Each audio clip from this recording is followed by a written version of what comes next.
नमस्कार. आपल्या नक्षत्र प्रकाश या ज्योतिष विषयावरील चॅनलवर आज आपण मेदिनीय ज्योतिष किंवा होराशास्त्र या नवीन विषयावरती पॉडकास्ट मध्ये काही चर्चा करणार आहोत.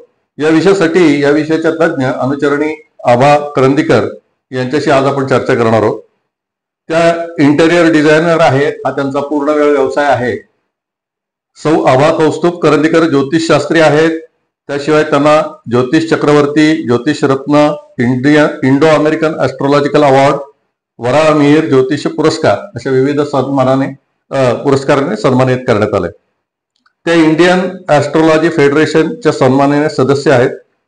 तसेच अनुचरणी आभाश्री या नावाचा युट्यूब चॅनल सुद्धा त्या चालवतात. आभा ज्योतिषशास्त्र अध्ययन केंद्राच्या त्या संचालिका आहेत. मेदिनीय ज्योतिषशास्त्रात त्यांनी केलेली भाकेते अर्थात प्रेडिक्शन्स, अनेक प्रेडिक्शन्स खरी ठरलेली आहेत. याच्यामधलं एक महत्वाचं प्रेडिक्शन, चंद्रावरती जे यान उतरलं ते नेमकं किती वाजता उतरेल इंडियन टाइम प्रमाणे, किंवा पृथ्वीवरती त्याची वेळ काय असेल, असं त्यांचं एक अतिशय गाजलेलं भविष्य आहे. शिवसेनेचा एक गट बाहेर पडून शिवसेनेचं सरकार म्हणजे महाविकास आघाडीचं सरकार पडेल आणि एकनाथ शिंदे मुख्यमंत्री होतील, हेही भविष्य त्यांनी राजकीय भविष्य वर्तवलेलं होतं. अशी अनेक भविष्य त्यांची खरी ठरलेली आहेत.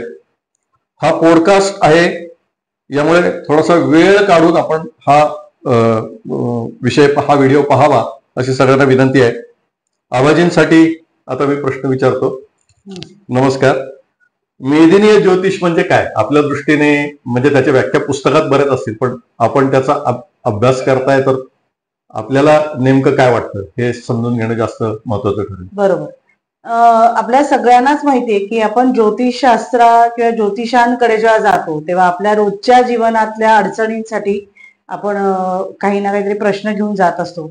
पण जेव्हा समाजाचा प्रश्न असतो किंवा भूतलावर काही घटना घडतात, ह्यासाठी कुठल्या शास्त्राचा अभ्यास केला जातो?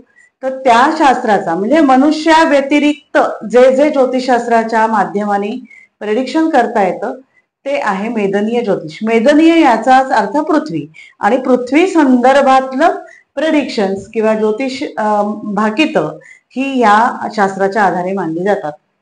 छान. ही भाकिते खरी ठरतात हा अनुभव आहे. तुमचा काय वेगळा अनुभव आहे? म्हणजे ती भाकिते खरी असतात याच्यावर माझा विश्वास आहेच आहे, त्याच्यात काही शंका नाही. परंतु तुम्ही याबाबत आणखीन काय वेगळं म्हणू शकाल असं एक? मूलतः आपण सगळ्यांनी एक माहिती मी तुम्हाला देते की आपण पूर्वीच्या काळी ऐकायचो की राजज्योतिषी होते, अमुक अमुक ऋषी होते किंवा याबद्दलची माहिती आपल्याला होती. तर हे काय करायचे, तर त्या राजाला आधी सतर्क करायचे. मग हे कुठल्या माध्यमाने करायचे, तर या ज्योतिषशास्त्राच्या माध्यमाने करायचे.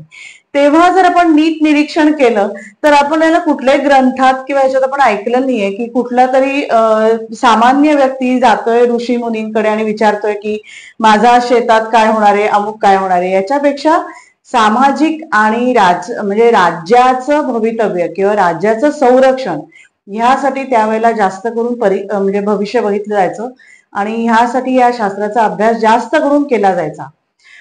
आजकाल आपलं आयुष्य ही खडतर असल्यामुळे आपण ह्यासाठी बघतो, परंतु मूळतः ह्या शास्त्राचा विचार हा राजदरबारी जास्त केला जायचा, हे आपल्याला नक्की मी सांगेन.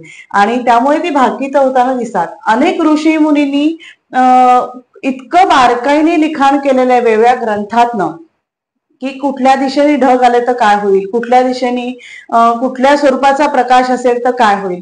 हा त्यावेळेच्या त्यांच्या अभ्यासाने मांडलेले काही सिद्धांत होते, आणि त्याचा आधार नाही म्हटलं तरी आज आपल्याला खूप होताना दिसतो. पण आजचं विश्वातलं स्वरूपच सगळं बदललंय. म्हणजे आपली जीवनशैली बदललेली आहे, आपल्या लोकशाही आलेली आहे, अनेक देश वेगवेगळे म्हणजे सेपरेट झालेले आहेत. पूर्वी भारत देश खूप मोठा होता, आणि अशा पद्धतीचा जेव्हा आता विचार करतो तसा दिशांचा विचार आणि या सगळ्या गोष्टी करून आपल्याला प्रेडिक्शन्स करता येतात. आणि हे आपल्याला अनुभवाला आलं की जेव्हा पृथ्वी तलावर आपण राहून सुद्धा एखाद्या ग्रहावर एखादं यान कधी लँड होईल हे आपल्या नक्षत्राच्या अभ्यासाने किंवा त्यावेळेच्या ग्रहमानाच्या अभ्यासाने आपण भाकीत करू शकतो. हे एक मी तेव्हा केलेला प्रयोग होता, पण तो सक्सेसफुल झाला आणि मला त्याचा आनंद झाला की आपण अशा पद्धतीने ही भाकितं करू शकतो. तुम्हाला सांगायला मला आवडेल की मला हा त्यावेळेला वेडेपणा वाटत होता, जे कोणी प्रेडिक्ट करत होते की ते यान कधी लँड होईल. कारण मला असं आजपर्यंत म्हणजे तेव्हा हा तुमचं भविष्य बरोबर येईपर्यंत असा समज होता की हे पृथ्वीवरती जे काय घडतं ते फक्त प्रेडिक्ट करण्यासाठी आहे. आणि त्यामुळे त्यावेळेलाही मला वाटतं मी तुमचं अभिनंदन केलं होतं. आज पुन्हा अभिनंदन करायला आवडेल. येत्या काळात काय घडेल असं आता आपल्याला एक जनरल मेदिनी ज्योतिष या शाखेच्या द्वारे काय सांगता येईल? बरोबर, म्हणजे तुम्ही एक शॉर्ट पिरियड, लॉंग पिरियड असं दोन्ही घेऊन सांगितलं तरी सुद्धा नक्कीच जसा विचार असेल तुमचा. नक्कीच आपल्याला सगळ्यांनाच कृत, त्रेता, द्वापार, कली अशी 4 युगांबद्दल माहिती आहे. त्याचा सखोल अभ्यास खूप आहे. त्याबद्दल आर्थिक म्हणजे अर्थातच माझी काही लेख मालिका किंवा मोठमोठाले लेख हे इतर राज्यातही प्रकाशित झालेत. परंतु मी आता थोडक्यात सांगते की आपल्याला पंचांगामध्ये किंवा कुठेही आजकाल युट्यूबवर तुम्हाला दिसतं की आपण आता सध्या कलियुगात आहोत. अगदी लहानपणापासूनही आपल्याला ऐकायला की कलियुगात आहोत. आता आपलं कलियुग 5000 वर्ष कंप्लीट झालेत, 5125. आता 5126व्या वर्षामध्ये आपण पदार्पण केलंय आणि प्रत्येक युगाच्या याला किंवा त्या वर्षाच्या याला नावं असतात आणि त्या नावानुसार आपलं ते कालावधी किंवा त्या पृथ्वी तलावर त्या गोष्टी फलं आपल्याला मिळताना दिसतात. आत्ताचा क्रोधी संवत्सर आहे, तर त्याप्रमाणे आपल्याला सगळीकडे क्रोध हा प्रकार दिसतो आहे. आणि त्याचप्रमाणे जर येत्या पुढच्या काळात आपण बघितलं तर कलियुगाचं जे तांडव आहे ते मोठ्या प्रमाणावर होताना दिसणार आहे. मग आता ते तांडव कशा स्वरूपाचं आहे तर अहंकाराचं आहे. कलीचं जे चित्र आहे आपल्याला जे चित्ररूपाने आपण अनेक गोष्टी बघतो तर ती सांकेतिक जरी असली तरी ती खूप काही आपल्याला एक मेसेज देत जातात, सांगतात. तर त्याप्रमाणे त्याच्या ज्या चित्राप्रमाणे ज्या ज्या घटना दाखवलेल्या आहेत त्या सगळ्यांचं प्रमाण खूप मोठ्या प्रमाणावर वाढणार आहे. ह्यासाठी आपल्याला काय करता येईल तर इतर ग्रह, आता सुदैवाने आपल्याला नासा सारख्या संस्था आहेत किंवा आता भारतामध्ये पण इस्रो आहे किंवा अशा अनेक संस्था आहेत की ज्यांच्या आधारे आपल्याला पुढचे ग्रह काय अंशावर असतील, कुठल्या राशीत असतील, त्यांची काय गती असेल ह्याची आपल्याला सगळी माहिती आता मिळू शकते, जी सहज आपल्याला आताच्या काळात आपल्याला मीडियामुळे आपल्याला सहज उपलब्ध आहे. तर ह्याचा उपयोग करून आपल्याला पुढच्या काही वर्षांचा भाकितं करता येतात. जसजसं आपलं राहणीमान, विचाराचार जसजसे बिघडत जातात, बिघडणे हा शब्द म्हणजे आत्ताच्या कालावधीप्रमाणे आपल्याला ते छान वाटतात, परंतु जे पूर्वीच्या पद्धतीने आपलं म्हटलं तर ते त्यांच्या दृष्टीने ते बिघडलेले आहेत. आणि हे जेव्हा बिघडत जातात तेव्हा त्याचे परिणाम हे वाईटच होताना आपल्याला दिसतात. मग ते तुमच्या खाण्यात असो, राहणीमानात असो, तुमच्या आचार विचारात असो. आचार विचार बिघडले की अहम वाढतो आणि अहम वाढला की तुमच्या देशांतर्गत काही घटना आहेत त्या वाढतील. तुमच्या राहणीमानात जर बिघाड झालेला असेल तर अनेक महामार्या यायची शक्यता आहे, जी आता आपण सगळ्यांनी अनुभवली करोनासाठी. अशा गोष्टी किंवा अनेक आजकाल लोकांना लाईफस्टाईल रिलेटेड, म्हणजे जसं डायबिटीस आहे त्याला असं म्हटलं जातं की हा लाईफस्टाईलशी कनेक्टेड असलेला रोग आहे. नक्कीच नक्कीच यामुळे मृत्यू संख्येचंही प्रमाण वाढताना दिसत आहे. मेदिनी ज्योतिष पाहताना काही ग्रहांचा विशेष विचार असतो का, असा एक प्रश्न माझ्या मनात आहे. काय सांगता येईल? नक्कीच ह्याबद्दल मला सांगताना नक्की आवडेल की जे आम्ही ज्योतिषी म्हणून जे आम्ही सगळे शिकतो किंवा जे आता शिकत आहेत त्या सगळ्यांबद्दल जे ग्रह आहेत ते सगळे उपयोगाला पडतात. फक्त ज्योतिषशास्त्रामध्ये आपण सामान्य विचारांसाठी म्हणजे सामान्य जीवनासाठी जसा विचार करतो, गुरुवृद्धी देतो, ज्ञान देतो किंवा ह्या सगळ्या गोष्टी आहेत, तेच कारकत्व आपण जेव्हा सामाजिक लेवलवर बघतो तेव्हा त्याचा विचार थोडासा वेगळा करायला लागतो. गुरुचा विचार मॅनेजमेंट म्हणून बरोबर, शनी मृत्यूचा कारक आहे. हा जेव्हा वापर लेबरचा कारक आहे, म्हणजे व्यक्तिगत जीवनामध्ये आपण लेबर असा विचार करत नाही. बरोबर, सामाजिक जीवनामध्ये त्याचा आपण विचार करायला लेबर्स ऍक्टिव्हिटीच्या दृष्टीने. आपल्याला सगळ्यांना माहितीये की हे ग्रहांची गतीबद्दल आपण नेहमी, आता तर खूप व्हिडिओ येत असतात, मार्गी झालाय, वक्री झालाय, अस्तगत झालाय. पण त्याचबरोबर काही ग्रह असे असतात की अतिचारी असतात अतिचारी याचा अर्थ की तुम्हाला, मी उदाहरण नक्की तुम्हाला द्यायला आवडेल मला, की लोकांना ना अतिचारी या शब्दाचा अर्थ कळत नाही आणि तो मला सांगायला आवडेल की अतिचारी याचा अर्थ काय, की एखादी कार तुम्ही चालवताय आणि ती कारची जी क्षमता आहे स्पीडनी चालवायची, उदाहरणार्थ 120 स्पीड त्याला ओके, तेव्हा ती गाडी हलत नाहीये थोडक्यात. पण ती जेव्हा तुम्ही राग आलाय आणि काही काही चिडचिड झालीये किंवा काहीतरी आपल्याला मिळवायचं या अहमपोटी तुम्ही जेव्हा ती 180 200च्या स्पीडनी जाता, तेव्हा काय होतं, तर अघटित घटना घडतात. तेव्हा तुमचं नियंत्रण काही नाही झालं तर गाडी तरी खराब होईल नक्की. म्हणजे नाही हे उदाहरण, नक्की नक्की. तर अशा प्रकारे जेव्हा ग्रहांची जेव्हा गती वाढते तेव्हा त्यांच्या कारकत्वामध्ये वैगुण्य येताना दिसतं. नजीकच्या काळामध्ये कोणत्या घटना घडतील याच्यावर जरा आपण विस्ताराने बोलूया, कारण तो लोकांच्या दृष्टीने खूप महत्वाचा म्हणजे या सगळे टेक्निकल बाजू आतापर्यंत आपण डिस्कस केली. परंतु लोकांना खरंच की तिसरं महायुद्ध होईल का नाही, पुढे कधीतरी महामारी येण्याची शक्यता आहे का नाही, आर्थिक बंदी येईल का नाही, हा आणखीन सगळ्यांचा जिव्हाळ्याचा विषय, किंवा आताचं जे वातावरण चाललंय ते आता धर्मयुद्ध होईल का, भारत कधी महासत्ता होईल, अशा पद्धतीचे प्रश्न लोकांच्या मनामध्ये असतील, कारण की त्याचा त्यांच्या वैयक्तिक जीवनाशी संबंध आहे असं म्हटलं तर काही चूक होणार नाही. तर त्याच्याविषयी थोडस विस्ताराने आपण एक एक मुद्द्यावरती बोलावं असं. नक्कीच. सगळ्यात पहिला म्हणजे तिसरं महायुद्ध होईल का, आपण तो पहिला प्रश्न विचारला होता. तर त्याप्रमाणे तिसरं महायुद्ध होईल का, तर नक्कीच होईल. आता आपण ऐकतो आहोत की जेव्हा राजकीय घडामोडी किंवा आर्थिक घडामोडी या सगळ्याचा हे करताना आपल्याला सगळ्यांनाच उत्तरं मिळतात की तिसरं महायुद्ध होईल, पण ते कधी होईल ह्याचं उत्तर आपलं देणं जास्त संयुक्तिक आहे. कारण वर्षानुवर्ष ऐकतोय की तिसरं महायुद्ध होईल, पण ते कधी, हाच तर ज्योतिषाने सांगायला पाहिजे असा माझा एक आग्रह असतो. प्रयत्न तरी करायला हरकत नाही. बरोबर आहे चूक आहे याचा दावा न करता प्रयत्न करायला हरकत नाही. आता तुम्हाला मी गंमत सांगतो, मी अगदी नवीन नवीन ज्योतिष शिकलो होतो तेव्हा मी डॉक्टर पविवर्तकांचं पुस्तक वाचत होतं आणि त्याच्यामध्ये रोहिणी शकट हा शब्द आला होता. बरोबर. आणि त्याच वेळेला भारत पाकिस्तान युद्ध होईल का काय अशी एक अवस्था, म्हणजे भारताने सैन्य बॉर्डरवर नेऊन ठेवलं, झालं नाही त्यावेळेला युद्ध.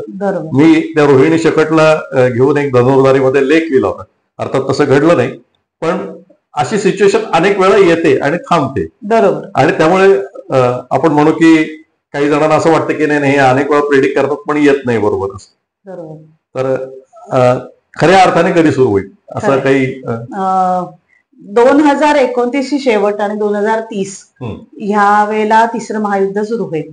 आणि साधारण सगळ्यांनी ऐकलं असेल मला वाटतं 2029-30 साधारणपणे 30 ची सुरुवात साधारण पहिले 6 महिने पण असं धरूया. ह्याला कारण असं आहे की आता सर म्हणाले तसं की एखादा योग फक्त त्याला नसतो, एवढं महायुद्ध होणार आहे, सगळे देश त्याच्यात सामील होणार आहेत, म्हणजे त्या सगळ्या देशांच्या कुंडल्यांमध्ये अशी काहीतरी घटना घडली पाहिजे तर ते सगळे ऍक्टिव्ह होतील आणि तर युद्ध होईल. तर ते युद्ध होण्यासाठी प्रत्येक ग्रहांची काय पोझिशन असली पाहिजे याचा थोडक्यात आपण आता एक समजून घेऊयात. मगाशी मी तुम्हाला अतिचारी या शब्दाचा अर्थ सांगितला.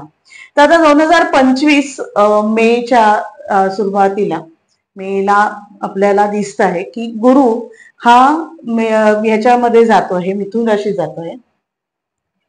तो तिथनं गेल्यानंतर सलग 8 वर्ष 2033 पर्यंत हा अतिचारी आहे. आता अतिचारी गुरु हा प्रकार खूप वेळा येतो, अगदी खूप वेळा, परंतु त्याच्याबरोबर जेव्हा पापग्रहांचा संबंध येतो ते योग येतात. आता तुम्हाला साध्या कुंडलीत ते योग सापडणार नाहीत. म्हणजे शराष्ट्र योग आला का तर युद्ध होईल का वगैरे असं नाही सापडणार. त्यासाठी आपल्या पूर्वीच्या ऋषींनी किंवा काही वेदांमध्ये किंवा कशाही ज्योतिषशास्त्राच्या आपल्या सखोल अभ्यास ज्याच्यामध्ये मांडणी केली, ज्याच्यामध्ये अनेक गोष्टींची मांडणी केलेली आहे की कशा पद्धतीचे योग आले तर ते युद्ध होतं. आता आपण भारत पाकिस्तान युद्धाबद्दल बोललो, हे 2 शेजारी देशांमधले युद्ध झालं किंवा त्यांची मतमतांतर झाली आणि ते एकमेकांवर करणारे आक्रमण म्हणूयात आपण त्याला. पण जेव्हा जगाच्या पटलावर एखादा देश महासत्ता होण्यासाठी म्हणून धडपड करतो आणि तो त्यावेळेला इतर देशांना पण उद्युक्त करतो, तेव्हा ही म्हणजे महाभारतच म्हणायला पाहिजे या सगळ्या की या गोष्टी होतात. पण आता तुम्हाला मी नक्की सांगेन की पहिलं महायुद्ध, दुसरं महायुद्ध या दोन्हीच्याही वेळेला अतिचारी गुरु होता. त्याचबरोबर इतरही ग्रहांची तशी कॉम्बिनेशन्स होती. दुसरीच ग्रहांचे कॉम्बिनेशन हा विचार नसतो. त्याबरोबर कुठलं नक्षत्र आहे, त्या नक्षत्राचे चरण काय आहेत, कारण जेव्हा मोठे ग्रह असतात त्याचा चरण स्वामी जो असतो तो कालावधी मोठा असतो, कधी 2 महिने 4 महिने असा पण असतो. म्हणजे मृत्यूची संख्या किती जास्त असेल कुठल्या महिन्यात किंवा कुठल्या महिन्यात जास्त अग्रेसिव्ह असेल हे आपल्याला त्या चरण स्वामींवरनं किंवा त्या चरणावरनं कळतं. आणि हा विचार एकदम वेगळा आहे, नक्कीच वेगळा आहे. म्हणजे मला तुमचा अभ्यास तुम्ही नेमका कसा करता ते समजलं. नक्कीच. आणि त्यावेळेला या महाभारताच्या वेळेला सुद्धा, महाभारतामध्ये सुद्धा साधारण 300-400च्या आसपास असेल, नक्की मला आकडा लक्षात नाही, पण तितके त्यावेळेच्या ग्रहांचे पोझिशन्स काय होती ही मेन्शन केलेली आहेत. हो, महाभारतामध्ये हे अनेक वेळा आलंय किंवा जे कोणी आज पाहतायत, मला वाटतं ओख म्हणून एक जण आहेत याच्यावरती व्हिडिओ प्रसिद्ध करत असतात, निलेश ओक. तर त्यांच्या व्हिडिओमध्ये त्यांनी त्याचा बरंच सांगायचा प्रयत्न केला की महाभारताचा नेमका काळ इसवी सन पूर्व काय वगैरे. बरोबर. म्हणजे त्यांचा खगोलशास्त्राचा अभ्यास आहे. हो. आणि त्यावेळेला त्या सगळ्या ग्रहांचा जेव्हा आपण सिमिलर ते दिसतं तेव्हा ती घटना होईल असं आपल्याला शोधावं लागतं. मग आता ती घटना कधी घडेल, मग त्यासाठी मग आपल्याला खगोलशास्त्राचा अभ्यास असणं अत्यंत मल्टिपल डिसिप्लिनचा अभ्यास असायलाच पाहिजे, त्याच्याशिवाय. कारण नुसतेच मला ग्रह असा शनी आहे, असा प्लुटो आहे असं करून नाही चालत.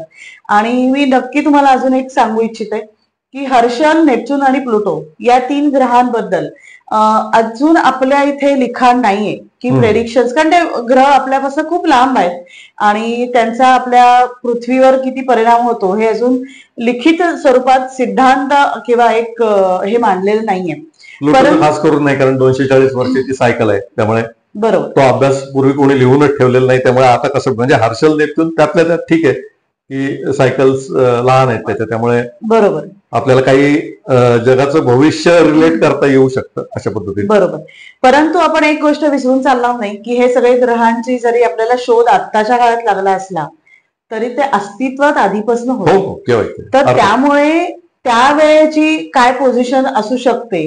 सुदैवाने मी म्हटलं तसं की हे अशी जी आता अमेरिकेतली ही संस्था आहे किंवा इतरही अनेक संस्था आहेत यांच्या माध्यमाने आपल्याला तो म्हणजे काय पोझिशन असू शकते हे आपल्याला काढता येऊ शकतं. आपल्या हिंदू धर्मात किंवा सनातन धर्मामध्ये ह्या ग्रहांना वेगवेगळी नावं पण आहेत. आपण फक्त आता म्हणतोय की ह्यांनी शोध लावला आणि त्यांनी जे त्या संशोधक जो होता त्याचं नाव दिलं आणि म्हणून आपण त्याला मान्य केलं, तसं नाही. आपल्या इथे त्याचा उल्लेख आहे. आणि ह्या सगळ्याचा आपण विचार करून 3रं महायुद्ध हे 2029 शेवट आणि 2030 सुरुवात म्हणूयात की आपण ते एक सरळ वर्ष धरूयात, या कालावधीमध्ये आपल्याला 3रं महायुद्ध होताना दिसेल. मी ह्याच्याच बद्दल अजून विस्तृत म्हणालात म्हणून मी अजून गोष्टी सांगू इच्छिते. या महायुद्धामध्ये, कारण त्याच्यातच ते आपला पुढचा एकदम 3रा प्रश्न जो होता, भारत महासत्ता कधी, हे सगळं एकमेकांना जोडलेलं आहे.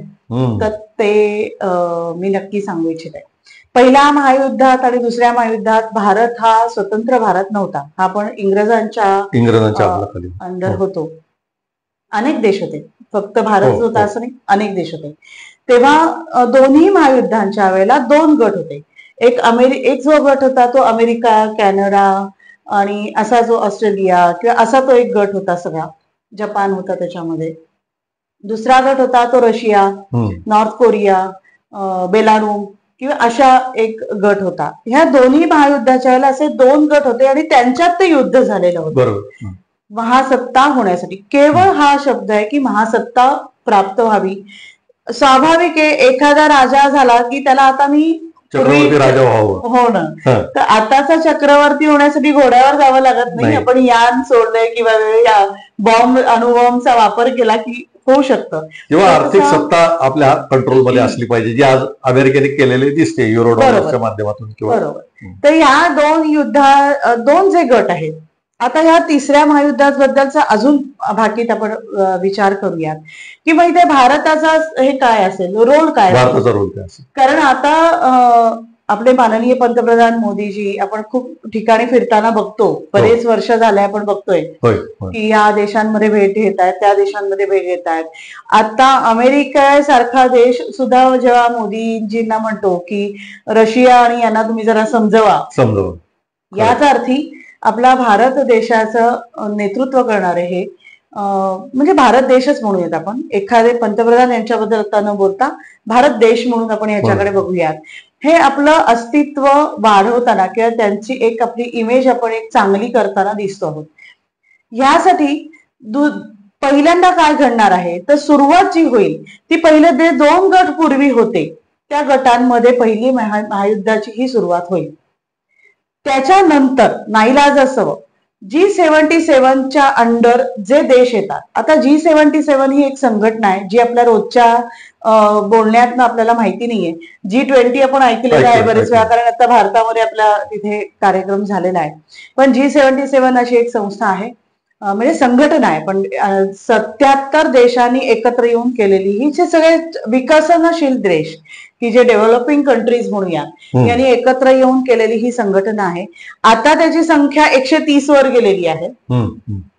या देशांमध्ये खूप छोट्या छोट्या देशांमध्ये आपले भारताचे पंतप्रधान जाताना दिसत आहेत की ज्याची नावं आपण आज नवीन ऐकतोय. म्हणजे परवा त्यांनी ज्या देशाला व्हिजिट केली तेच मला सुद्धा मी पहिल्यांदाच ऐकलं, म्हणजे असा देश आहे आणि तो इतका संपन्न आहे, बरोबर, हे सुद्धा मला आताच कळलं खरं सांगायचं. बरोबर.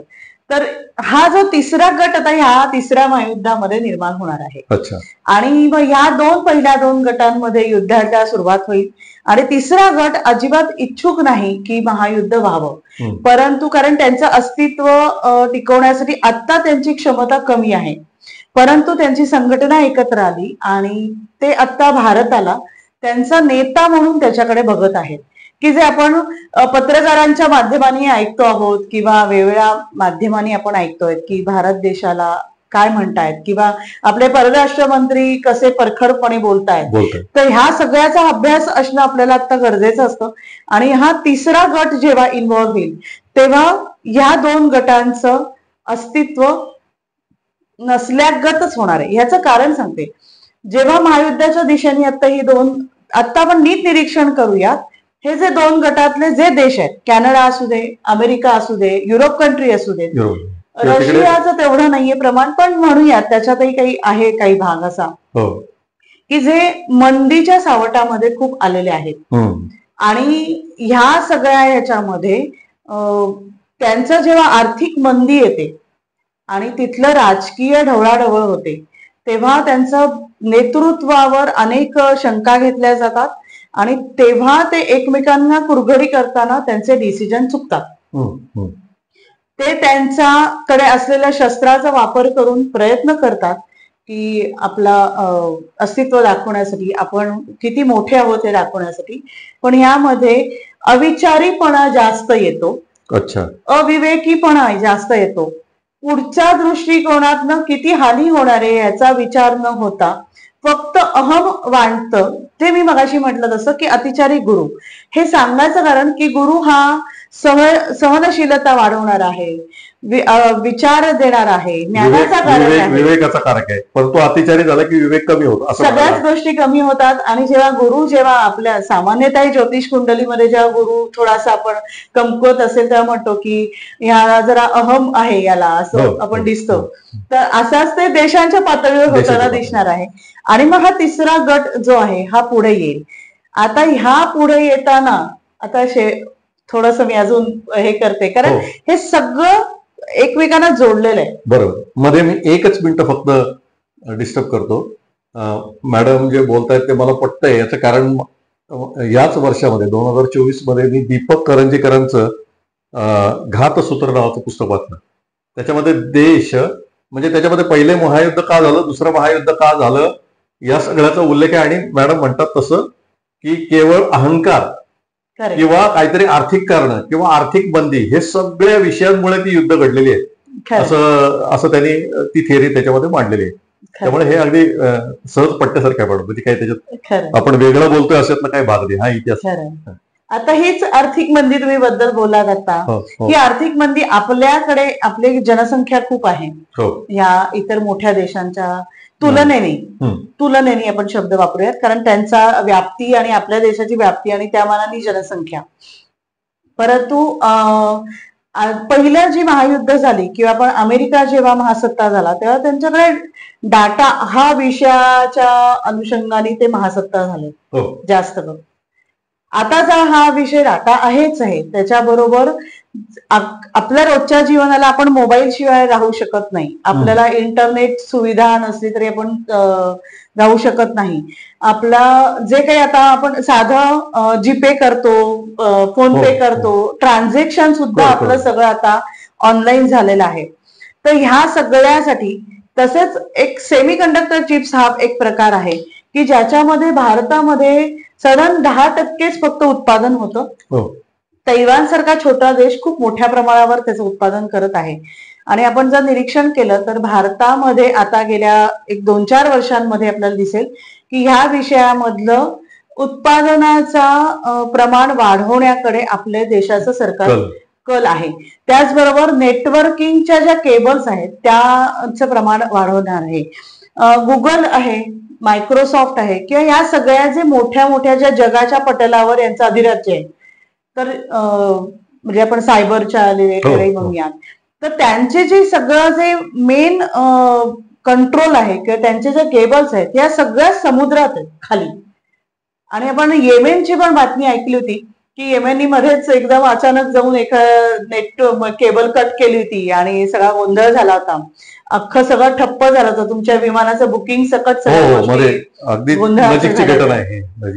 तर हेच सुरुवात आहे. तर ह्या सगळ्या आपण स्वतंत्र व्हावं, आपण अशा स्वरूपाची आपली क्षमता असावी की भारताला पुरेलच पण त्याचबरोबर आपण जगाला पुरवठा करू शकू. ह्या अनुषंगाने भारत आणि भारताच्या विचारधारा जो देश घेत आहेत ते सगळे जे डेव्हलपिंग कंट्रीज आपण म्हणूया ते सगळे भारताला म्हणून सपोर्ट करत आहेत आणि एकमेकांना मटेरियल प्रोव्हाइड करण्यासाठी धडपड करत आहेत.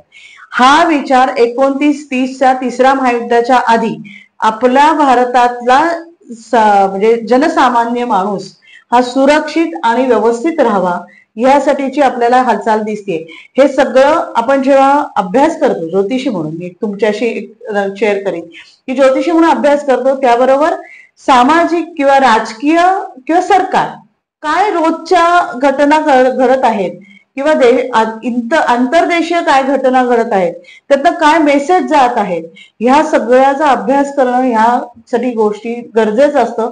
भाकीत खरं ठरेल की नाही हे मी म्हणणार नाही, परंतु प्रयत्न करताना या सगळ्याचा नक्कीच विचार केला. नक्की मला त्याच्याबद्दल कधी वैषम्य वाटत नाही. त्याचं कारण असं की भारत सरकार पुरस्कृत जी डिपार्टमेंट म्हणजे मेट्रोलॉजी, खास करून आपण हवामान खातं बघू की त्यांना सुद्धा असं अनेक वेळा होतं की नंतर तो अल निनोचा इफेक्ट आहे असं ते म्हणतात. म्हणजे जिथे प्रेडिक्शन करायचं तिथे चुका होणार आहेत ही गोष्ट अगदी सहज आहे. म्हणजे त्याच्या बाबतीत ते बरोबर आलंच पाहिजे असा आग्रह धरण्यासारखं काही नाही, अभ्यास होणं हे महत्वाचं आहे. या मताशी सहमत आहे.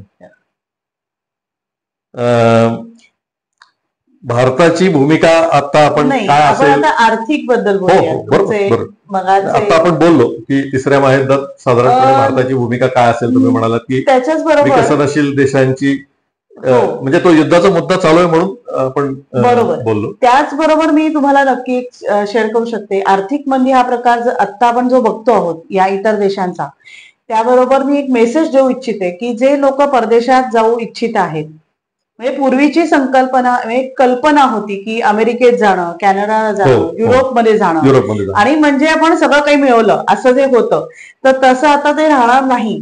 तर त्यामुळे तुम्ही शिक्षणासाठी जाऊ शकता, जावं, पण परत भारतात येऊन आपण सुरक्षित होण्यासाठी इथल्या आपलं जी काही नोकरी आहे, जे काही काम व्यवसाय करायचा आहे, या दृष्टिकोनातून आपण हा लॉंग टर्मचा विचार करावा. कारण मंदी आल्यानंतर ना तुम्ही घर का ना घाट का अशी अवस्था स्थिती- व्हायला नको. खरे 2008 सालच्या आर्थिकच्या बाबतीमध्ये आहे. हो. तिकडे काय म्हणजे तिथे काय आणि भारतात काय अब्रप्टली जॉब कट होतात आणि खरंच कठीण परिस्थिती होते. महामारीबद्दल तुम्ही जे म्हणालात हा. तर त्या महामारीच्या बद्दलचा थोडा आता विस्तृत सांगते मी. महामारी जे आपली करोना पॅन्डेमिक झालं, कोविड-19, तेव्हा स्वाभाविक आहे सगळ्याच ज्योतिषांना असा प्रश्न विचारला गेला की यांनी आधी का नाही प्रेडिक्ट केलं? हो, बरोबर. तोच प्रश्न मलाही पटला की अरे ज्योतिषी म्हणून आपण आधी का नाही सांगू शकलो. म्हणजे मी काही एवढी मोठी ज्योतिषी असं नाही, पण त्याच प्रश्नाने मला उद्युक्त केलं की अभ्यास करायला लावलं. आणि ह्यासाठी आपण जवळजवळ 600 वर्षांचा अभ्यास केला की कधी कधी महामारी आली त्यासाठी ग्रहयोग काय होते. फक्त कालसर्पयोग झाला, फक्त 100 वर्षांनी झाला असं न होता त्यावेळेला काय एक्झॅक्ट तुम्ही मगाशी म्हटलं असं की नक्षत्र चरण स्वामी काय असतात, ते नक्षत्र कुठल्या याच्याचे असतात, म्हणजे राक्षसगणी आहेत, यम आहे, त्याच्या देवता कशा आहेत, या सगळ्याचा खूप अभ्यास करावा लागतो.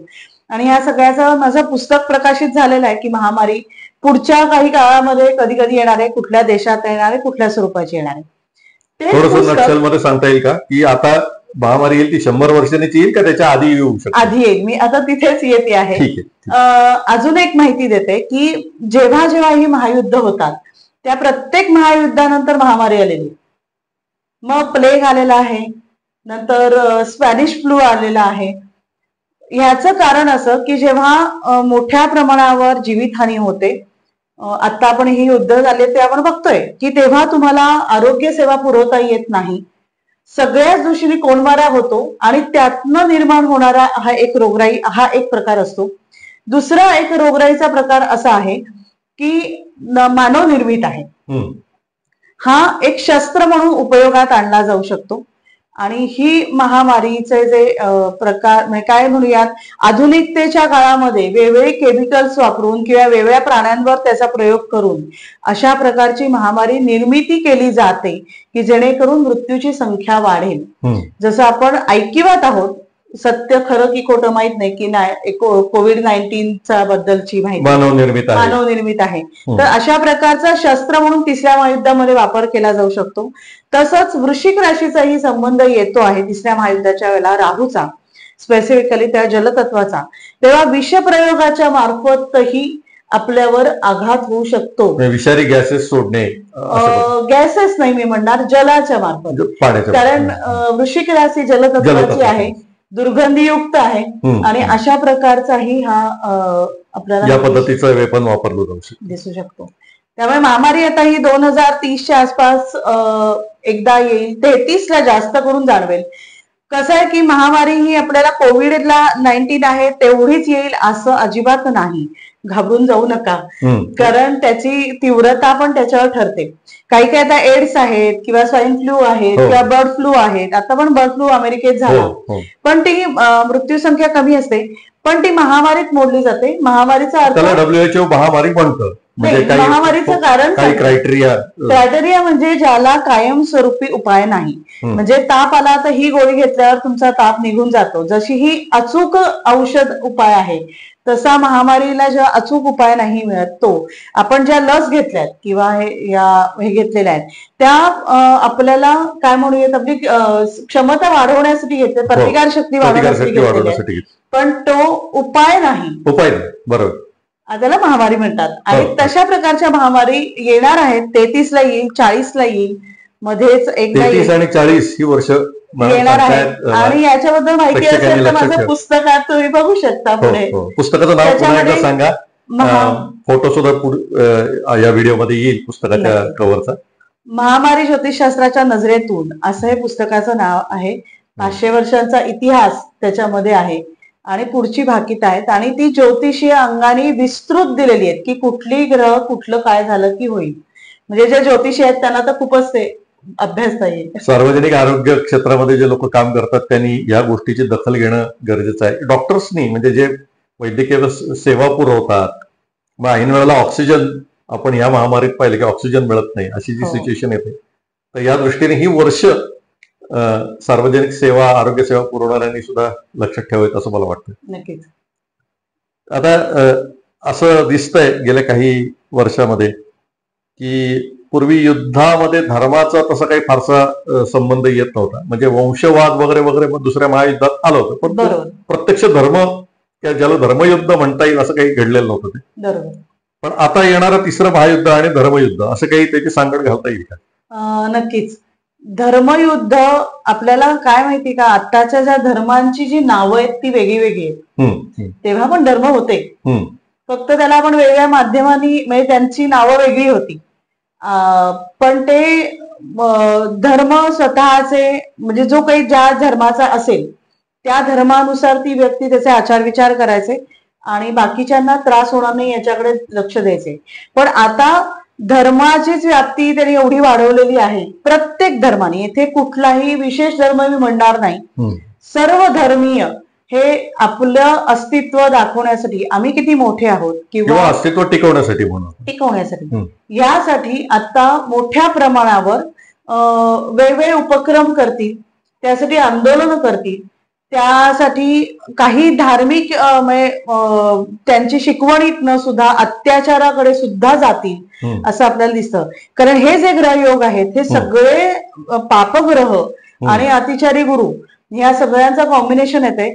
त्याचबरोबर काही ग्रह जे आहेत ते फिक्स स्टार, म्हणजे स्थिर तारे म्हणून आमच्या ज्योतिषशास्त्राच्या याच्यामध्ये उल्लेख असतो की नक्षत्रा व्यतिरिक्त काही असे तारे आहेत की जेव्हा त्या ताऱ्यांच्या जवळ एखादा ग्रह जातो तेव्हा त्यांचे विशेष गुण तो ग्रह आत्मसात करतो. तर तेव्हा असाध्य आजार आहेत किंवा धार्मिक तेढ वाढवणं आहे.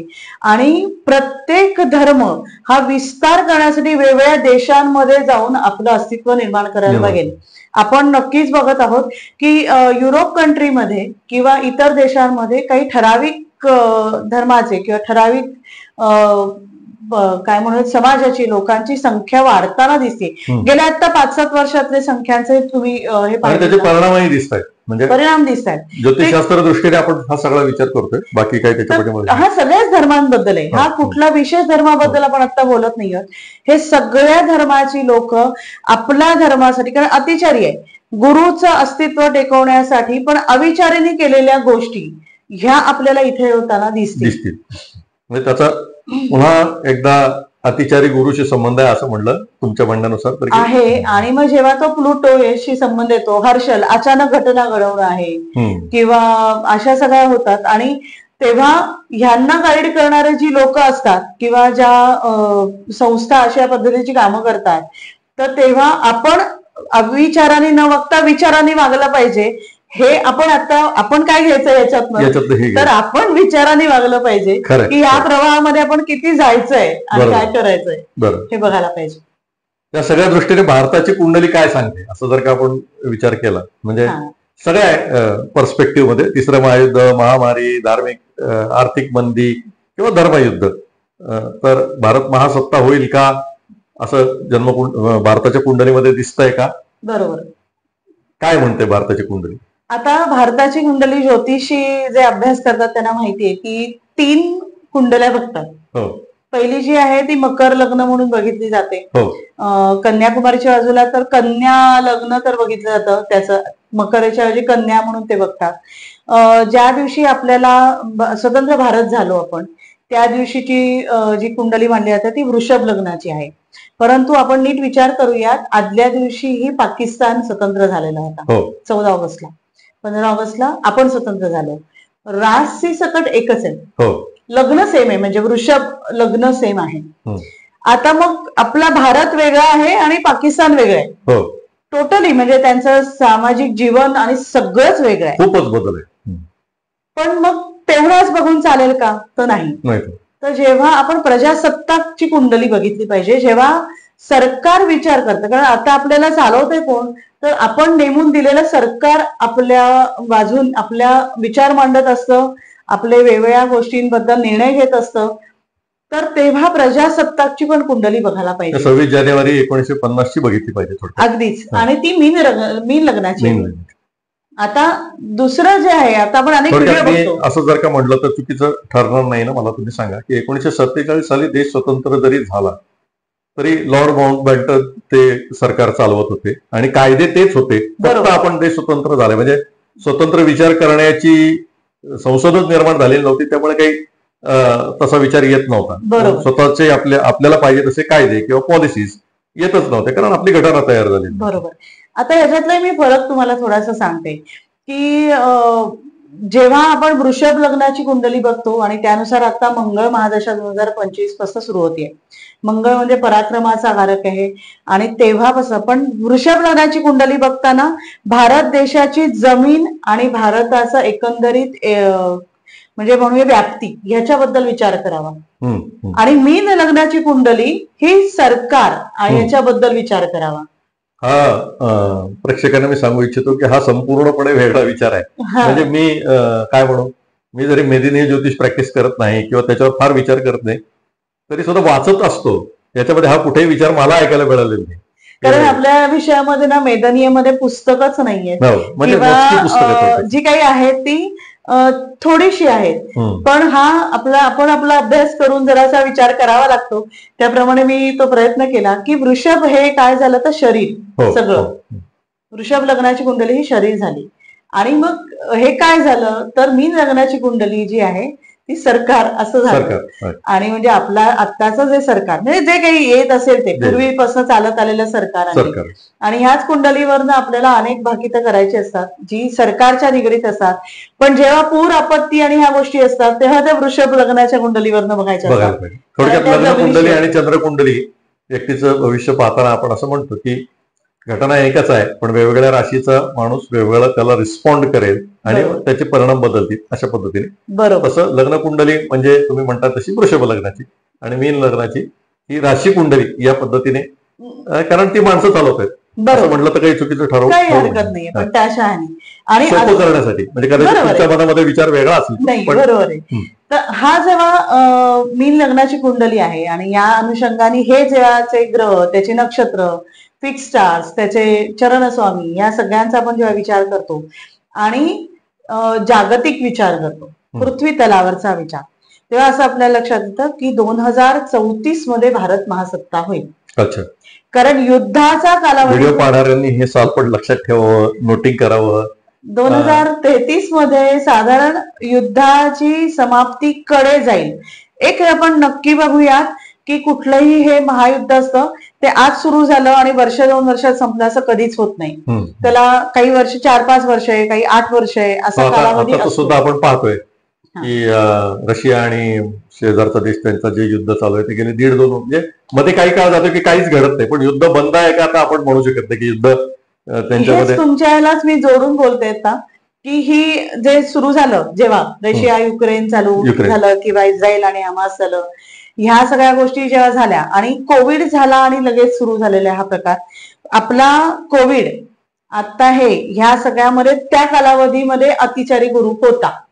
महामारी जेव्हा झाली तेव्हा अतिचारी गुरु होता.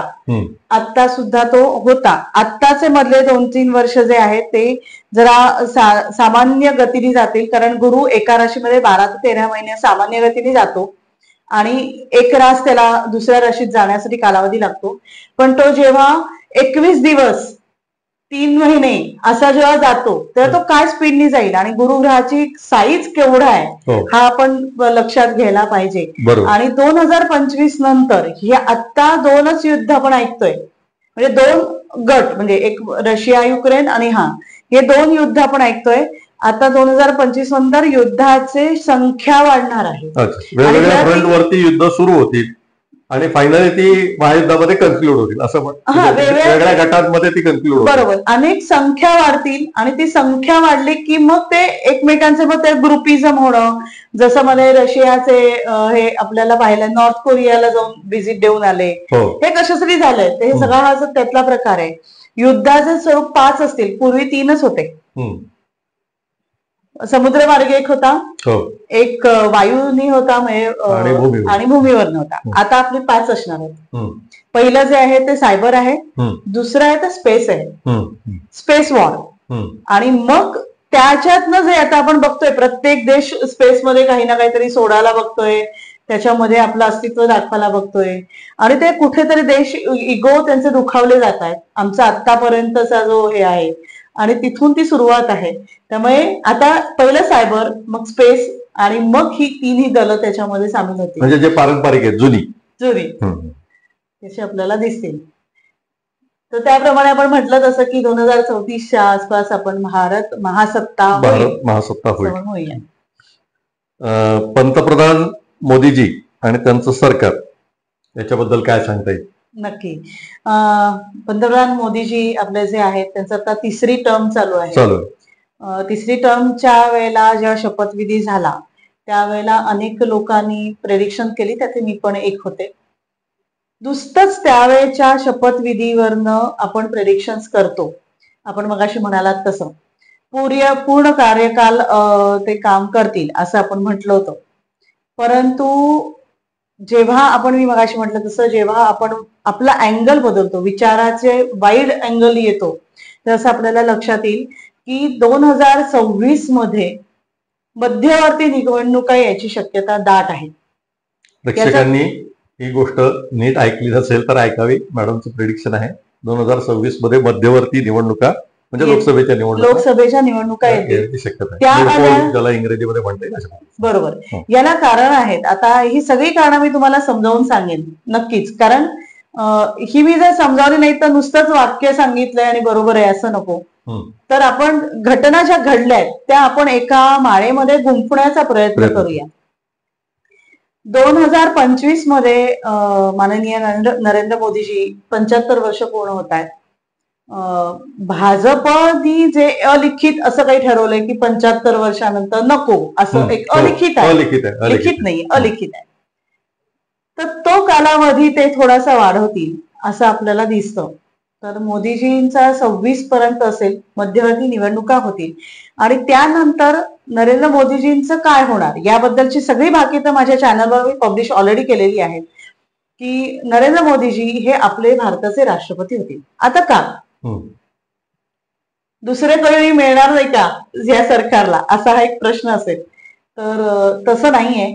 जेव्हा आपण 25 सालानंतर जेव्हा आपण ही बाहेरच्या देशांच्या हालचाली आणि एकंदरीत गोष्टी पाहू, तर मी मगाशीच उल्लेख केला तसं की हे जे छोटे देश आहेत हे मोदीजींचा चेहरा ओळखतात, ते त्यांना नेता मानतात, भारतापेक्षा त्यांना नेता मानतात. हे तुम्हाला बहुतेक खटकेलही, पण भारताचे ते रिप्रेझेंटेटिव्ह आहेत, पण बाकीचे लोक मोदीजींना ओळखतात असं आपण म्हणूयात की जे G20च्या वेळेला त्यांच्या गळाभेट म्हणा, त्यांची भेटण्याची पद्धत म्हणा, ह्याच्यात आपल्याला बघण्यासारखी दिसतं. तर ह्याच्यामध्ये जेव्हा पंतप्रधान पदावरनं ते खाली येतील आणि दुसरे पंतप्रधान होतील, तर ते दुसरे पंतप्रधान झाल्यानंतर मग मोदीजी त्या ह्याच्यामध्ये नसले तर मग ह्यांचं सैरभैर होता कामा नये. आपल्याला जर महासत्ता व्हायचं असेल तर आतापर्यंत जे आपण इतर देशांसमोर आपली जी काही इमेज तयार केलेली आहे ती कंटिन्यू करण्यासाठी म्हणून ते राष्ट्रपती होतील. राष्ट्रपती हे आपले प्रमुख नागरिक आहेत आपल्या देशाचे. तिन्ही दलांबद्दलचा कुठलाही निर्णय हा राष्ट्रपतींच्या शिवाय कोणी घेऊ शकत नाही. म्हणजे त्यांच्याकडे आणीबाणीच्या वेळेला का होईना पण सुप्रीम पॉवर आहे असं म्हणायला हरकत नाही. तसं आणीबाणीच्या वेळेपेक्षा मी अजून तुम्हाला थोडीशी माहिती देईन की राष्ट्रपतींच्याकडे जे आपल्याला लिखित त्यांच्याकडे अधिकार आहेत त्यातले 5% सुद्धा वापरले गेलेले नाहीत. इतके अधिकार राष्ट्रपतींना आहेत. आता आपल्याला माहितीये, मी सांगायची आवश्यकता नाही की या व्यक्ती इथे गेल्यानंतर काय करू शकतात आणि काय नाही.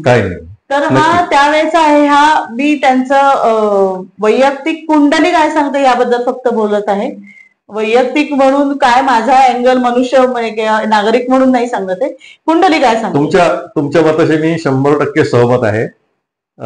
370 कलम रद्द करण्यापूर्वी अनेकांना हे माहित नव्हतं की हे टेम्पररी आहे. म्हणजे सगळ्या जनतेचा असा समज होता की जोपर्यंत जम्मू काश्मीरच्या विधानसभेमध्ये ते रद्द होत नाही ते रद्द होणार नाही. बरोबर. असं पण एका साध्या रेझोल्युशनने राष्ट्रपती ते रद्द करू शकतात, कारण याच पद्धतीने ते इंट्रोड्यूस केले गेले. हे कधी सांगितलं गेलं नाही. त्यामुळे तुम्ही म्हणता हे मला मान्य आहे की अशा राष्ट्रपतींना पॉवर्स असतात, काही विशेष अधिकार असतात, हे त्याच वेळेला कळलं. आणि तुम्ही म्हणता त्याप्रमाणे असं असणार आहे की घटनेने अनेक अधिकार राष्ट्रपतींना दिलेले असतील जे आज परत एक्सरसाइज झाले नाही. कदाचित उद्याचे राष्ट्रपती मोदी जे असतील तर ते गरजेनुसार, देशाच्या गरजेनुसार आपण म्हणू त्यांच्या. तर ते कारण या राष्ट्रपतींच्या बद्दल हे विचार करताना अनेक देशांचे राष्ट्रपती आणि या सगळ्याचा अभ्यास करावा लागतो. कारण इतकी जनसंख्येतले एक व्यक्ती जेव्हा राष्ट्रपती होते तेव्हा त्यांच्या कुंडलीत काही विशेष गुण असतात हो, किंवा हो. काहीतरी योग असतात आणि त्यानुसारच ती व्यक्ती होते. ह्याच आधारे मी तुम्हाला हे सांगू इच्छिते की मोदीजी हे राष्ट्रपती होतील. आणि अर्थात त्याच्या पुढचा तुमचा सरकारच्या बद्दलचा होता. नाही, मग पंतप्रधान कोण होणार हा परत प्रश्न निर्माण होतोच की ही व्यवस्था काही सहजासहजी बदलेल आणि आपलं देश अध्यक्षीय होईल असं काही मला वाटत नाही. म्हणजे इतकं ते इझी असेल असं मला वाटत नाही. खरंय तर म्हणजे पुन्हा पंतप्रधान पद हे निश्चितच असावं लागेल. खरंय कदाचित आपण असं म्हणूया की पंतप्रधान फक्त देशाचा कारभार पाहतील आणि राष्ट्रपती जगाच्या दृष्टीने निर्णय घेतील, असं कदाचित एक बदल आपल्या देशामध्ये होताना दिसेल असं आताच्या बोलण्यावरनं वाटतंय. म्हणजे पूर्वी उलट होतं ना, कारण हो. पंतप्रधान सगळं बघायचे काय आणि करायचं. राष्ट्रपती हे एक पद होतं पद फक्त. होतं फक्त. आता तसं नसणार आहे. कदाचित हा भविष्यामध्ये असं व्हायला कारण हेच तर आपलं कलियुगाचे आधुनिक चेंजेस बघतोय आपण. जसं नाही, कॉम्प्युटर लोकांनी मध्ये असं समजू बदलत नये आहे. की घटनेत बदल होणार आहे वगैरे वगैरे असं आम्हाला काही अजिबात म्हणायचं नाही नाही. अजिबात नाही अजिबात नाही. घटनेमध्ये ते बदल जे इंग्रजांच्या बद्दलचे जे काही असतील आणि जे आत्ताच्या 75 कालबाह्य वर्षांपूर्वी झालेले कायदे बदलणं वेगळं तेवढं आणि वेगळं. घटनेचं स्ट्रक्चर बदलणं ते वेगळं. याला बदलणार वेगळं. नाही. ते बदलणार नाही. आता मी तुमच्या प्रश्नाच्या उत्तराकडे येते की मोदीजींनंतर जे सगळ्यांना माहिती आहे तेच योगीजीच पंतप्रधान होतील. परंतु मी त्याच्या पुढचंही तुम्हाला सांगू इच्छिते की ह्या सगळ्या ह्याच्यामध्ये योगीजींचा कालावधी संपला. एक 8-10 वर्षाचा कालावधी आहे त्यांचा आणि तो झाल्यानंतर के अण्णामलई पंतप्रधान होण्याची शक्यता खूप आहे. अच्छा. कुंडली सांगते की आत्ता भले ते आत्ता पराभूत झालेले असू देत, हो. परंतु तोपर्यंत त्यांना खूप स्कोप आहे आणि ती क्षमता आहे. मी जसं मगाशी म्हटलं तसं की त्या कुंडल्यांमध्ये ते योग असावे लागतात आणि ते योग या दोघांच्याही कुंडल्यांमध्ये आहे. कारण बरेच जणांनी मला विचारलं होतं देवेंद्र फडणवीस होतील का, तर देवेंद्र फडणवीसांच्या कुंडलीमध्ये तो योग नाही, परंतु खूप मोठ्या पदावर जाण्याचा योग आहे. त्याबद्दल मी माझ्या चॅनलला नंतर विस्तृत तुम्हाला एक्सप्लेन करीनच. आता तो मुद्दा नाहीये. आता पंतप्रधान कोण होणार हाच मुद्दा आहे. त्याचं स्पष्टपणे उत्तर तुम्ही दिलं की पुढचे पंतप्रधान योगीजी होतील आणि त्याच्यानंतर त्यांचा पिरियड संपेल तेव्हा अण्णामलई. सर्वसामान्य जनतेला याची हे जे काय सगळ्या घटना आतापर्यंत आपण डिस्कस केल्यात, तुम्ही आर्थिक मंदीमध्ये काय घडतं हे सांगितलं किंवा महामारी आल्यानंतर सामाजिक, पण काही कुठला अँगल आपण जो डिस्कस केलेला नाही आतापर्यंतच्या ह्याच्यामध्ये किंवा त्याला आपण विशेषाने डिस्कस केलं नाही असं काही आहे का? सामान्य माणसांच्या जीवनाला तर आता हे खूप जाणवणार आहे. आपण पहिले 2 महायुद्ध जेव्हा होती तेव्हा आपले काही लोक म्हणजे शिपाई, त्यावेळेला शिपाई शब्द वापरला जायचा आणि शिपाई इंग्रजांच्या बरोबर युद्धावर गेले होते. तिथे काही शहीदही झाले होते इंग्रजांसाठी. परंतु 2 पुस्तकं मी वाचलेत, मला चांगले आठवत आहेत. एक माझी शिपाईगिरी म्हणून SPP थोरातांचं आत्मचरित्र आहे, त्याच्यामध्ये दुसऱ्या महायुद्धाचा सुद्धा उल्लेख आहे. आणि एक स्वाधीन की दैवधीन हे पुस्तक कोणी दिले मला आठवत नाही, मी ते वाचलंय. दुसऱ्या महायुद्धामध्ये ते होते, कोल्हापूरचे मोठ्या पदावर कॅप्टन वगैरे पदावर होते. तर अगदी बरोबर आहे. म्हणजे त्या काळामध्ये आपल्या भारतातले लोक सैन्यामध्ये होते. पण त्याचा परिणाम आपल्याला नाही झाला कारण आपलं शेती महागाई होतीच की, म्हणजे महागाई वाढली दुसऱ्या महायुद्धात. पण शेती प्रधान असल्यामुळे निदान घरात तांदूळ शिजला तर तांदूळ तुम्ही खाऊ शकत होता. तुमचं आत्ताचं जे स्वरूप आहे, कामाचं स्वरूप बदललेलं आहे किंवा तुम्ही एक IT मध्ये आहात किंवा आपलं IT हब जे ऑलरेडी आता खूप छान झालंय ते अजून खूप मोठं होणार आहे. जसं मी सेमीकंडक्टर बद्दल बोलले ते तसंच हा IT मधले अनेक प्रकार आहेत की म्हणजे आम्ही ज्योतिषी म्हणून आम्हाला त्यातले मोजकीच नावं माहिती असतात. जी लोक त्यातली आहेत त्यांना त्याच्यातली अजून काय काय गोष्टी आहेत डिटेल माहिती आहे आणि त्यांना ते जाणवतही असेल की काय काय आता मागणी वाढतीये. तर आपले ते हब वाढत आहेत. पण हे सगळं कशावर आधारित आहे तर सायबर वर आहे, तुमच्या नेटवर्किंग आणि याच्यावर आहे.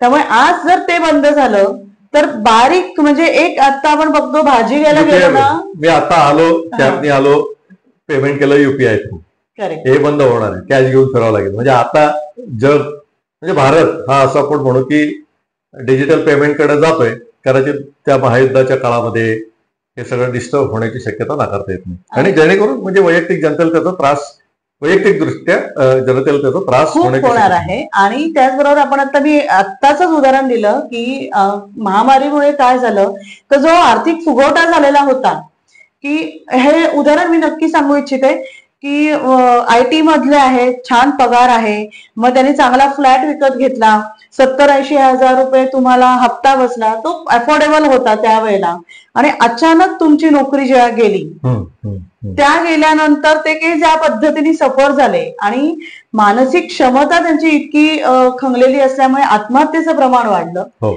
त्याच्याबरोबर रॉबरी वाढली, त्याच्यावर सायबर क्राईम वाढलेले आहे. हे सगळे जे वाढले ते हे वाढू शकतात. आणि त्यासाठी आपण जे काही आपल्याकडे स्किल असेल, जे काही आपण काम करत असू, त्यामुळे सेव्हिंग करणं, आपण आपल्या आरोग्याची काळजी घेणं, कारण जे तब्येतीने उत्तम होते त्यांना करोना झाला तरी ते त्याच्यातनं सही सलामत बाहेर पडले. पण जर तुम्ही अजिबात आरोग्याकडे दुर्लक्ष केलेलं असेल तर त्या लोकांना ह्याच्या म्हणजे फारच दुर्घटनेनं या जावं लागलेलं होतं. तर या सगळ्या लोकांनी ह्या गोष्टी सांभाळाव्यात. त्याचबरोबर मला एक महत्वाचा मुद्दा असा जाणवतो की करोनाच्या आधी एक मधला काही काळ होता की ज्या कालावधीमध्ये आधुनिकतेच्या ओढीमुळे आपण आपले जे संस्कार आहेत, आपल्या घरातनं जे आई वडिलांनी आजी आजोबांनी केलेले होते, घरात देवापुढे बोलणं, मी बोलणं शब्द वापरते स्तुतीसुमन करण्यापेक्षा, बोलण्याने माणूस हलका होतो, हा एक मानसिक त्याच्यावर उपाय होता. हे काहीही बंद केलं होतं. आधुनिकतेच्या ह्याच्यामध्ये आपण आपले देव संस्कार या सगळ्याकडे पाठ फिरवलेली होती.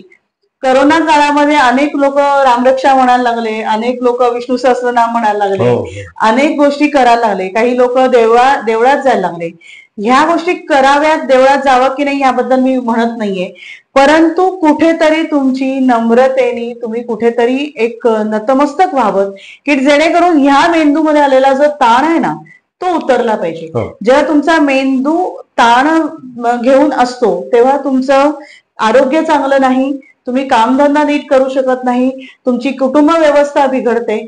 आत्ताच्या तरुण मुलांमध्ये ह्या सगळ्याबद्दलची माहिती नसल्यामुळे आई वडील नोकरी करतात, आम्ही पण नोकरी करणारी लोक आहोत सगळेच किंवा हे, पण त्याच्या जोडीला आपले संस्कार जर आपण सांभाळत राहिलो तर आत्ताची जी मुलं, छोटी छोटी मुलं आत्महत्या करताना ऐकतो आहोत, कारण त्यांची क्षमता कमी झाली. तर ह्या आपले जे हिंदू धर्मानुसार किंवा सनातन धर्मानुसार किंवा ज्याच्या त्याच्या धर्मानुसार जे काही संस्कार आहेत ते त्यांनी जरूर सांभाळावेत. जे सांभाळतील, कारण आपण त्याला गुरु मानतो, जेव्हा आपण आपल्या गुरुच्या चरणी किंवा त्यांचं स्मरण करतो किंवा त्यांचं जाणीवेत राहतो तेव्हा ते आपल्यावर होणारे आघात त्यांच्यावर घेतात आणि प्रोटेक्ट करतात, असं आपण लहानपणापासून ऐकलेलं आहे. तसं जेव्हा ह्या घटना अघटितच घटना असणार आहेत, ह्या घडताना आपण जेव्हा असं कुठेतरी प्रोटेक्टिव्ह असू, आता आपण खूप लोकांचं ऐकतो की अमुक अमुक स्वामींच्या आपण स्मरण करतो किंवा ज्या लोकांबद्दल पूर्वी कधी मीडियामध्ये ऐकलं नाही ती लोक आता सांगायला लागले की आम्ही त्यामुळे वाचलो किंवा त्यामुळे आपला एक मानसिक आम्हाला आधार मिळाला. तर हे आपण आत्तापासून आपल्या मुलांना संस्कार द्यायला पाहिजेत. आता आपल्याकडेही नसतील तर ते आत्मसात करायला हवेत. त्यासाठी तुम्ही वेगळ्या देवळात जा, वेगळ्या संस्थांमध्ये जा असं अजिबात माझं म्हणणं नाहीये. ह्या कालावधीमध्ये भोंदू बाबांचा हे वाढणार आहे, कारण अतिचारी गुरु म्हणजे अविचारीपणा पसरवणे हे एक त्यांचं काय म्हणूयात उदरनिर्वाहाचा पगार असणार आहे. अंधश्रद्धा वाढणार आहे. मग आपण सुशिक्षित आहोत, मग सुशिक्षित असताना सगळ्या गोष्टींचा विचार केला पाहिजे की जर हे आपल्याला अशा पद्धतीचे उपाय सांगतायत तर हे उपाय मग सामान्य जे काही आपण आर्थिक मंदी काय म्हणूयात आर्थिक स्तर ज्यांचा खाली आहे मग ते करत असूनही त्यांना का नाही होते किंवा असं एक आपण आपले विचार करायला पाहिजे त्या सगळ्या गोष्टीचा. सुशिक्षित असतं नुसतं शिक्षण नोकरी धंद्यासाठी न करता अशासाठी पण करायला पाहिजेत. आपल्या संतांनी ह्या गोष्टी शिकवल्यात का ह्याचा आपण नक्की विचार करायला पाहिजे. म्हणजे इंग्रजीत एक शब्द आहे बिलीफ्स, आपले बिलीफ्स तपासून पाहायला पाहिजेत. आपण हे बघत नाही, आपण अडचण म्हटले की आपण उपायांच्या मागे जातो. हे मला सामान्य व्यक्तींना सांगायचं गरजेचं आहे, कारण आपण आपल्याला हे उपाय म्हणजे आपण अडचणीत आलो ना की लगेच आपण उपायांच्या मागे धावतो आपल्यातली सहनशक्ती आपण वाढवत नाही. नाही. आपण त्याच्याकडे वेगळ्या, अरे हा मला अपॉर्च्युनिटी आहे या गोष्टींमधनं आपल्याला नवीन काहीतरी करण्यासाठी, असा आपण दृष्टिकोन बघतच नाही. तर हे सगळं आपल्याला आत्तापासून सुरू करू, तेव्हा आपण येत्या 5-7 वर्षानंतर आपण त्यासाठी प्रिपेअर असू. आणि मग आपल्याला आर्थिक आपण म्हणजे नक्कीच म्हणू की ह्या सगळ्यामध्ये आपल्याला याची झळ भासणार नाही. भासले आले तरी कमी भासेल असं म्हणू, त्यातलं पार पडू शकतो. नक्कीच. तर ह्या सगळ्या पद्धतीने आपण ह्या अतिचारी गुरुबद्दल माहिती घेतलेली आहे आणि ह्याचा सगळ्यांनी विचार करावा हे मी तुम्हाला नक्की सांगेन. हो. या आजच्या पॉडकास्टच्या निमित्ताने मी भरपूर प्रश्न मॅडमना विचारले. मला त्याचे समाधानकारक उत्तर मिळाले. आपल्याला मिळालेत का? आपण खाली कमेंटमध्ये जरूर लिहा. आणि आपले काही प्रश्न, म्हणजे हे पॉडकास्ट पहिलं आणि शेवटचं आहे असं मला अजिबात म्हणायचं नाही. आपले प्रश्न असतील तर आणखीनही काही पॉडकास्ट मॅडमच्या बरोबर आपल्याला करता येतील. तर आपल्याला हा पॉडकास्ट कसा वाटला या अनुषंगाने वैयक्तिक जन्मकुंडलीवरती न विचारता आपण सामाजिक घटना, धार्मिक गोष्टी किंवा आणखीन काय या सगळ्याच्या आपले काही प्रश्न असतील तर ते खाली विचारायला हरकत नाही. त्या प्रश्नांवरती आम्ही नक्की विचारतो. आणि याबद्दलची ही माहिती आधीच मी म्हटलं तसं ते चॅनलला युट्यूब अनुचरणी आभाश्री या युट्यूब चॅनलला ऑलरेडी पब्लिश आहेत. त्यामुळे मॅडमच्या चॅनलची लिंक या व्हिडिओमध्ये देतोय. आपण जरूर मॅडमच्या चॅनलला भेट द्या, त्यांचे सगळे व्हिडिओ पहा. म्हणजे कदाचित काही दृष्टिकोन समजले नसतील तर ते चांगल्या पद्धतीने समजतील. मी डिस्क्रिप्शन मध्ये लिंक देतो.